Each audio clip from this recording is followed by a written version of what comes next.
Un prologue s'achève, mais un long voyage commence avec ce dernier épisode de la première saison des Anneaux de pouvoir.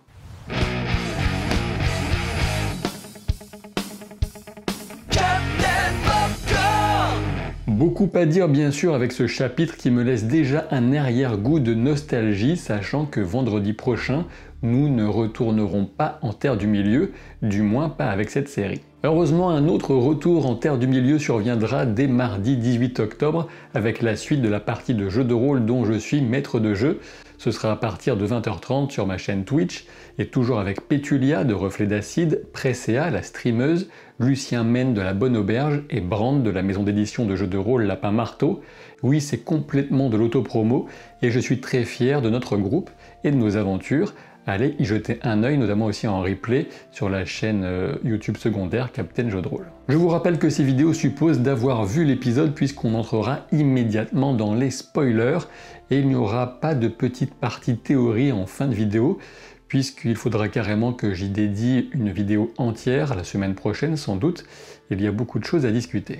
Dans l'ensemble, j'ai passé un agréable moment à suivre ce final, il s'y passait énormément de choses, c'est vrai, peut-être un peu trop diront certains, notamment au vu du rythme des épisodes précédents, et je partage un peu cet avis. Rien ne m'a fondamentalement déçu, mais, et ce n'est pas une surprise, si j'avais présidé à l'écriture de cette série, en imaginant que j'en aurais les compétences bien sûr, mes choix n'auraient pas été les mêmes, du moins pas partout, et c'est on ne peut plus naturel et on ne peut pas attendre d'une œuvre qu'elle corresponde exactement à ce qu'on attend d'elle. Encore une fois, il est indispensable de se remémorer que nous sommes face à une adaptation inspirée des écrits de Tolkien, une tâche extrêmement ambitieuse et ardue qui implique beaucoup de création et de décisions narratives afin de transformer le Deuxième Âge en une matière pouvant prendre la forme d'une série, comme on verserait un métal en fusion pour ensuite le travailler avec passion et lui donner la forme de 45 épisodes. Et contrairement à certains, je ne vois pas dans ce travail la trace des intentions du Seigneur des Ténèbres, mais peut-être les imperfections de ceux qui ont façonné un bijou extrêmement ambitieux pour la première fois, quelles qu'aient pu être leurs expériences préalables. Revenons au plan d'ouverture qui exalte toujours autant la beauté de la nature de cette terre du milieu sans jamais oublier sa rudesse absolue pour le voyageur solitaire. On ressent la détermination de l'étranger mais aussi sa détresse, sa solitude. Il traverse vers Bois-le-Grand, la traduction de Erin Galen, qui sera connue aussi bien plus tard sous le nom de Mirkwood ou de la Forêt Noire si vous préférez. Si l'étranger n'a pas encore mangé sa pomme, ce n'est pas uniquement parce qu'il la réserve pour plus tard, mais aussi parce qu'il y voit la dernière chose qui lui reste de son ami Nori. La mystique blonde, celle qui maîtrise de véritables pouvoirs magiques, profite de cet attachement pour attirer l'étranger en prenant l'apparence de Nori. Comme souvent pour les serviteurs du mal, les trois femmes se trompent. Et oui, elles ont confondu le signe du retour de Sauron avec Sauron lui-même. Je pensais qu'elles savaient déjà qu'il s'agissait d'un Istar, un sage, et qu'elles le pourchassaient, mais non, elles veulent servir celui qu'elles prennent pour Sauron et qui a déjà régné auparavant sur la région orientale d'où elles proviennent, l'Aune. Comme je le craignais, Galadriel fait le trajet du Mordor jusqu'en Eregion en 6 jours avec un halbrand au travers de son cheval et sans franchement savoir comment ils ont pu trouver à manger. Alors je suis d'accord, ça reste vraiment du détail, mais disons qu'on aurait pu trouver mieux par respect pour l'affection de Tolkien, pour les cartes et les voyages, même si c'est vrai aussi on retrouve cet aspect dans bien d'autres moments de la série. Les décors d'Eregion fonctionnent bien, même si on aurait pu espérer plus peut-être, et disons qu'au vu du peu de temps qu'on y passe dans cette saison, les efforts sont louables et les ateliers notamment sont très plaisants à regarder. Étrangement, nous n'aurons absolument aucune explication quant à la blessure d'Halbrand. S'il s'agit d'une fausse blessure, comment la rend-il suffisamment réelle pour que même des soigneuses elfes émérites ne s'en rendent pas compte? Mais par ailleurs, si sa blessure est réelle, comment l'a-t-il reçue? Dans ma dernière vidéo de théorie consacrée à Celeborn, aux trois mystiques et aux anneaux, j'imaginais que la blessure infligée par Adar pourrait éventuellement s'être réouverte. Ici, il semble évident que le dessein d'Halbrand est bien de rencontrer les elfes d'Eregion, notamment Celebrimbor, donc admettons pour l'instant que tout soit faux. Ceci étant dit, gardons l'esprit ouvert, en effet les showrunners annoncent dans une interview à The Hollywood Reporter que la saison 2 sera plus proche du canon établi par les livres et qu'elle suivra les manœuvres de Sauron en étudiant de plus près ses actions et motivations et en plaçant les pièces manquantes du puzzle. Cela pourrait aussi couvrir certaines zones d'ombre de cette première saison en retraçant le parcours de Sauron depuis la chute de Morgoth, et à vrai dire, il est même certain que la saison 2 apportera du contexte à la première, car l'interprète d'Halbrand, Charlie Vickers, l'a confirmé dans un autre article du même site. Il sait par exemple si Halbrand était sur ce radeau par hasard ou par dessein, mais il ne peut pas le révéler car ce sera couvert en saison 2. Un choix étrange sur le timing peut-être, mais une information qui me plaît beaucoup, puisqu'on en apprendra plus sur la trajectoire de Sauron. Il ajoute d'ailleurs que de son point de vue, lorsqu'il proposera à Galadriel de régner à ses côtés, ce n'est pas du tout du fait d'une véritable attirance envers Galadriel, mais en la voyant comme un moyen d'arriver plus rapidement à ses fins de domination. Lorsque Galadriel dit à Elrond qu'elle ne le laisserait pas se noyer, c'est à la fois une référence, dont elle n'a pas conscience bien sûr, à la phrase que Dúlin avait employée auprès de son père, tendre la main à un ami qui se noie, mais c'est aussi une référence à sa propre situation puisque la noyade attend Galadriel à plusieurs niveaux dans la suite de cet épisode. Galadriel demande la confiance d'Elrond et en fin d'épisode, on sera comme lui un peu dubitatif sur le bien fondé de cette confiance qu'il lui a accordée, ce qui rend la suite d'autant plus intéressante pour ces deux personnages. Lorsque Halbrand rencontre Celebrimbor, enfin, il lui dit que le maître dont il était l'apprenti avait l'habitude d'évoquer les merveilles de son artisanat. On pourrait supposer qu'Halbrand fait ici référence à Aule, le Vala dont Sauron était à l'origine un Maya, mais je pense qu'il évoque en réalité Morgoth qui était fasciné par les Silmarils, les 3 joyaux créés par Fëanor, le grand-père de Celebrimbor. Ce raisonnement est fortement appuyé par la révélation des 3 pierres précieuses ensuite et l'évocation de Fëanor lui-même. Concernant le Mithril et l'idée d'en faire un alliage, je suis plutôt mitigé puisque c'est un raisonnement qui aurait dû venir de manière extrêmement simple et naturelle à un maître artisan tel que Celebrimbor. Ceci dit, justement, la simplicité de l'idée explique peut-être pourquoi elle lui a échappé, et puis c'est surtout l'occasion pour les scénaristes de faire prononcer à Halbrand le mot cadeau, gift en VO.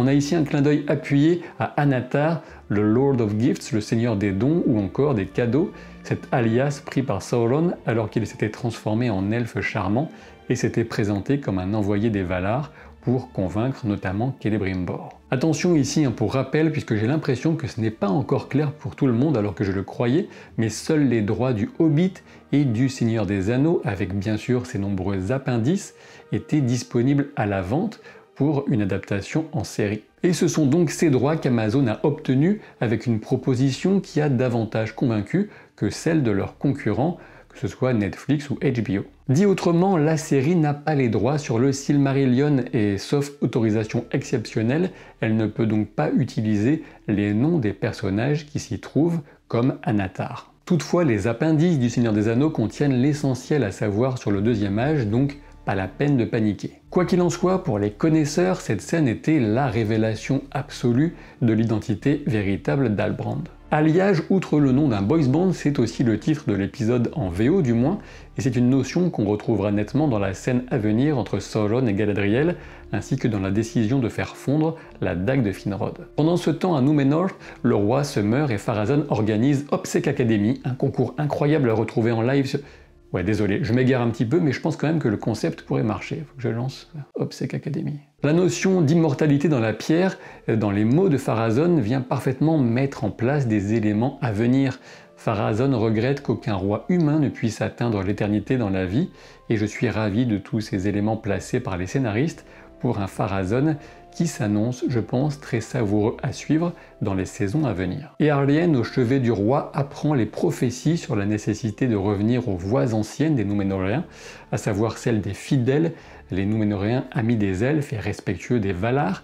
Elle accède même à la pièce secrète et donc au Palantir. Intéressant d'ignorer la façon dont cette découverte va la chambouler, ce qui laisse une grande incertitude quant au devenir de son personnage pour la suite. Et je le dis, sinon je suis sûr qu'on me le reprochera, oui, on voit de plus près le home de Dor-lómin, qui a notamment été porté par Tolin. On change de scène et le dialogue entre les elfes me fait encore regretter d'avoir passé si peu de temps cette saison avec Gil-galad et Celebrimbor qui nous apparaissent presque comme des étrangers, c'est bien dommage. La façon dont Celebrimbor va évoquer la clé qui ouvre un barrage, le pouvoir sur la chair, le monde invisible, voilà qui fait écho aux événements des Terres du Sud et aux propos de Hadar, c'est assez évident. L'influence d'Halbrand est telle que Celebrimbor reprend sa vision des choses sans même y penser, C'était peut-être un peu trop appuyé pour les spectateurs les plus attentifs, comme moi, hein, c'est un peu mon boulot quand même, mais je suppose que le dosage était peut-être bon pour le public qui évite de trop analyser ce qu'il regarde. Dans cette scène, on distingue en partie la sagesse de Gil-galad qui rejette la notion de couronne et d'un tel pouvoir qui reposerait uniquement sur lui. Ce qui me gêne vraiment, c'est toujours cette notion de corruption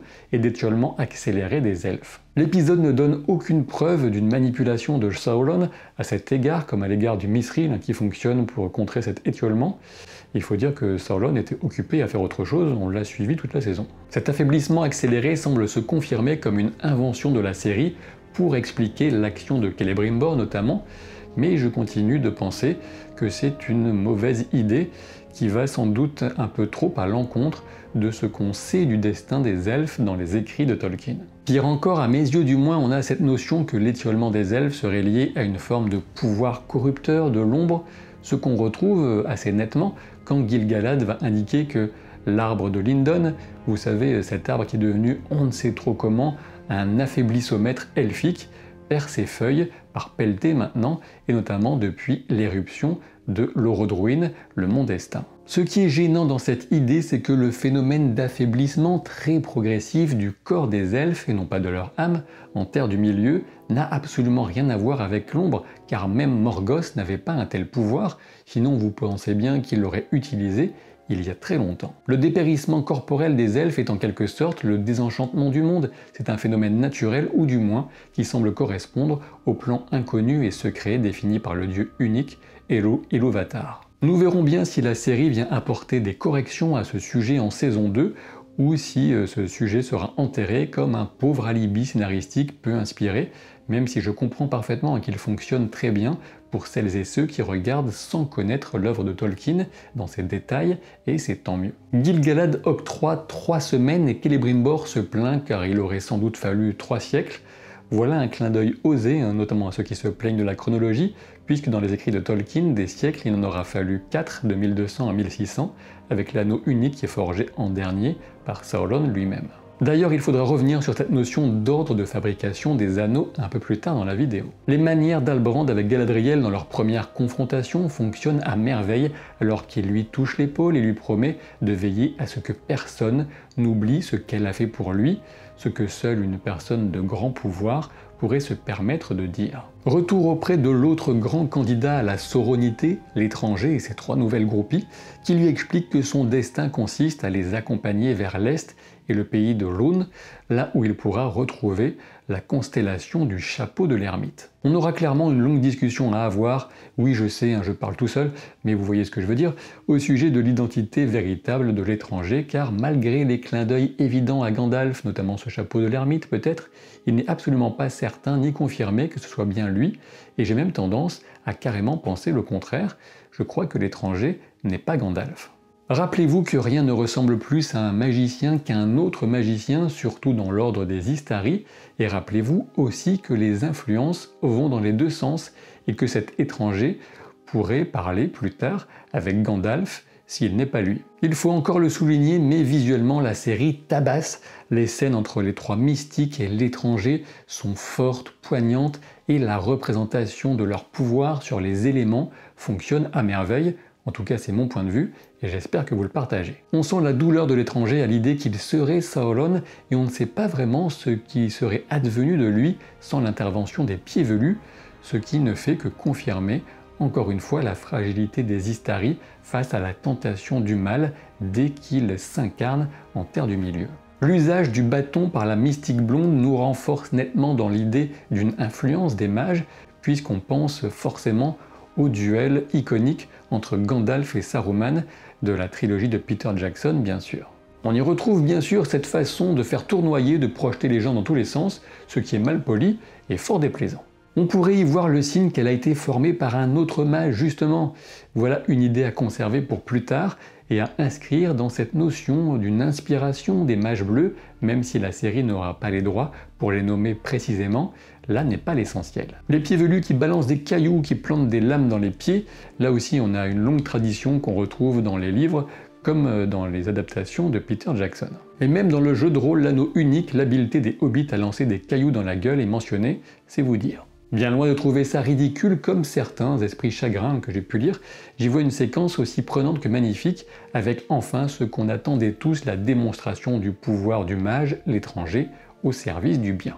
Les trois mystiques rappellent très fortement des esprits servants comme le seront plus tard les Nazgûl lorsqu'ils révèlent leur nature profonde, la lumière de son pouvoir. Et si vous aviez un doute, à cette époque les Nazgûl n'existent pas encore bien sûr puisque les 9 anneaux des hommes n'ont pas encore été créés. Dans les phalènes qui se dispersent à partir de l'essence d'ombre des mystiques, on peut voir un symbolisme autour de l'ombre donc et de la lumière, ainsi qu'un rappel aux lucioles qu'il avait tuées sans le vouloir sans doute. On peut aussi penser éventuellement à la phalène que Gandalf enverra plus tard chercher de l'aide depuis le sommet d'Orthanc, mais attention, il peut encore s'agir d'une fausse piste, car les showrunners ont confirmé que l'identité de l'étranger restera un élément de suspense et de découverte pour la suite, ce qu'ils ne diraient pas forcément s'il était Gandalf, du moins c'est mon interprétation de leurs propos. La mort de Sadok était sans doute un peu vite expédiée, même si la mention de sa femme qui l'attend de l'autre côté était bienvenue. À partir de cette observation, on peut souligner le gros souci de rythme de cette saison quand même.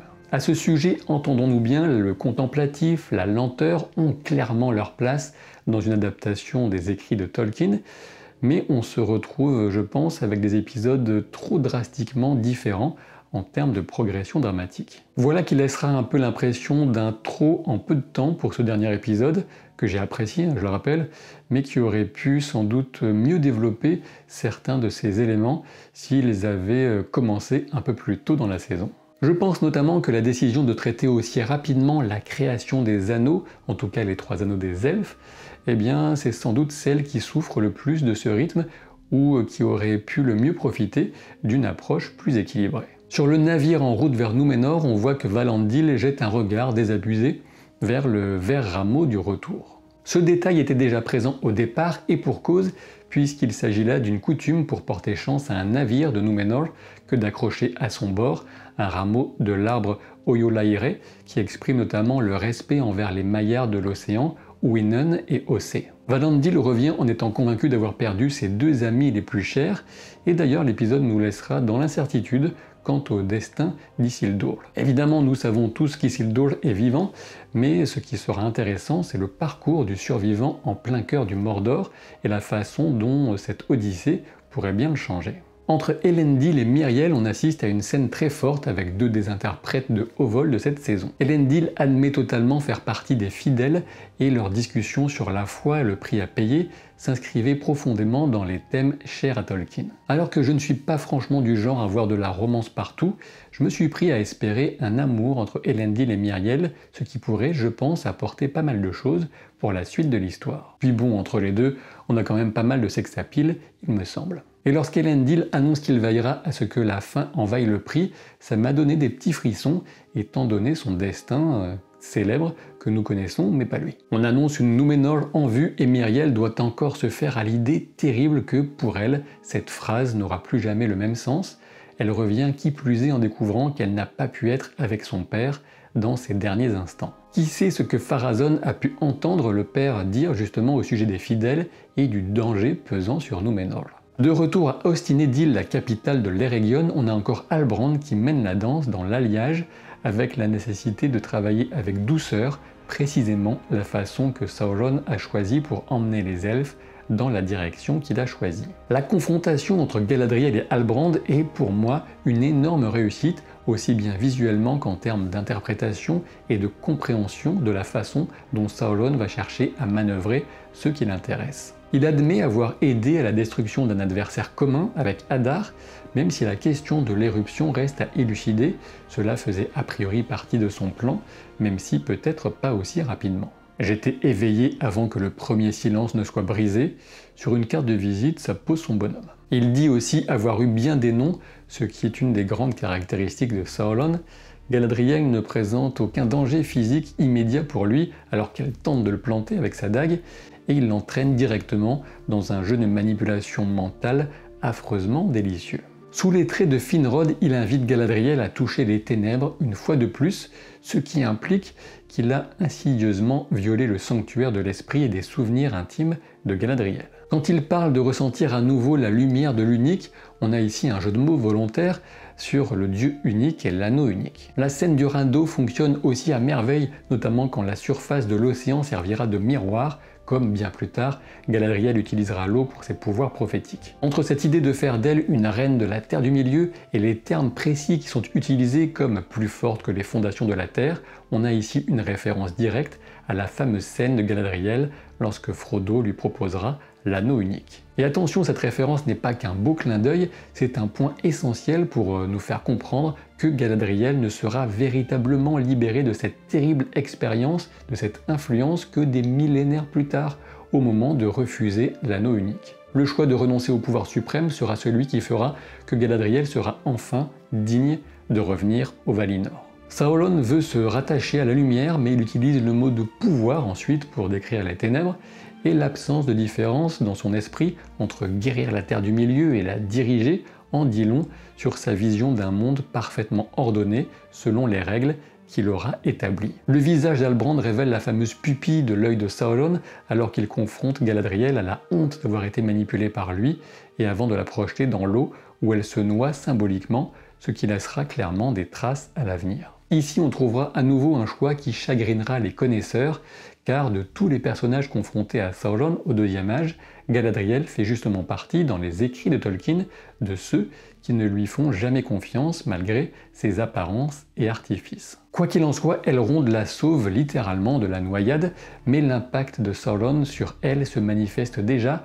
car Galadriel est incapable de révéler la véritable nature d'Halbrand, ce qui aura des conséquences désastreuses, on peut l'imaginer. Les mots elfiques alors prononcés par Elrond, Aquistese, sont très durs à traduire, mais sur la base de longues recherches en partie infructueuses, je tenterai quelque chose comme « nos vies doivent se dérouler ici », quelque chose dans cet esprit, mais je peux me tromper. L'idée d'un pouvoir provenant des anneaux plaît à Galadriel et elle reste prête à faire le choix de l'audace et du danger, comme elle le dira à Gil-galad, en sachant pourtant ce que Elrond et Celebrimbor ignorent. Eh oui, l'idée provient de Sauron en personne, mais en changeant le nombre des anneaux, elle espère la possibilité d'un équilibre. Et c'est vrai, vous le savez peut-être dans les écrits, les 3 anneaux des elfes, Narya le rouge, Nenya le blanc et Vilya le bleu, sont créés après tous les autres, en tout cas après les 9 et les 7, et ils le sont en secret. Alors bien sûr, on a ensuite l'exception de l'anneau unique que Sauron créera en tout dernier et de son côté. L'idée de faire de ces 3 anneaux les premiers créés et avec une telle vitesse vient enlever sans doute un peu de la complexité ultime de cette tâche pour Celebrimbor et ses assistants joailliers, mais bon, il faudra qu'on vive avec cette décision. Le symbolisme de la dague que Galadriel doit laisser fondre vient porter cette idée de l'obsession de la vengeance remplacée par une autre, mais tout l'enjeu consiste à distinguer cette nouvelle obsession qui risque bien d'osciller entre protection et pouvoir. Visuellement, on retrouve cette influence de Sauron qui reste à l'œuvre malgré toutes les bonnes intentions, et influence avec cette forme d'œil qui a parcouru la saison, et particulièrement cet épisode, tandis que le morceau de Mithril se fond dans le métal en fusion. Du côté des pieds velus, le choix pour Nori de suivre l'étranger ne surprend pas. En revanche, je m'attendais à ce que Poppy les accompagne. Les adieux sont sincères et touchants, et je conserve une appréciation pour les pieds velus que beaucoup, j'ai l'impression, considèrent comme une des faiblesses de la saison, du moins apparemment. Des lenteurs, certes il y en a eu, mais c'est un pari que je trouve remporté de nous faire découvrir les voies, les coutumes de ces ancêtres hobbits en migration constante. Au moment de choisir le sens du départ, l'étranger conseille de suivre son flair, ce qui est bien évidemment une référence au conseil de Gandalf à Merry chez Peter Jackson, mais encore et toujours, attention à ne pas sauter trop rapidement sur les évidences qu'on nous présente. Elrond a retrouvé les recherches menées sur les rois du Sud, et ses soupçons alimenteront la suite de la relation avec Galadriel. La beauté des images de la création des anneaux se retrouve dans la sombre magnificence du mont Destin reflété dans l'œil d'Halbrand, qui sera donc un Sauron très important pour la saison 2. La saison se termine sur la mise en chanson du poème des anneaux avec une prestation très puissante de Fiona Apple. De mon point de vue, beaucoup à apprécier et pas mal aussi à redire sur cette première saison, mais dans l'ensemble, vous l'aurez compris je pense, j'étais heureux de revenir chaque vendredi en Terre du Milieu, et j'ai déjà hâte de voir ce que la saison 2 va nous concocter, et notamment en termes d'éventuelles améliorations. Comme je le craignais, c'est maintenant trop juste pour en venir de manière détaillée aux théories pour la suite, notamment concernant l'identité véritable de l'étranger, que beaucoup vont considérer comme Gandalf. et je dois respecter ma volonté de vous sortir cette longue vidéo ce vendredi, du moins si on y parvient avec mon super monteur, mais j'aurai le plaisir de revenir sur ces questions dans une prochaine vidéo, sans doute la semaine prochaine. Vous le savez sans doute déjà, mais si cet incroyable t-shirt vous fait de l'œil, vous le retrouverez en lien en description et ça soutient la chaîne au passage. Et quoi qu'il en soit, des tas de vidéos vous attendent bien sûr dans les jours et semaines à venir. Rendez-vous dès lundi pour House of the Dragon et à très vite pour le reste. Et d'ailleurs, je tiens vraiment à vous remercier pour votre soutien, pour le bon esprit qui domine toujours dans les commentaires comme dans les pouces en l'air. À très vite pour de nouvelles aventures. Salut!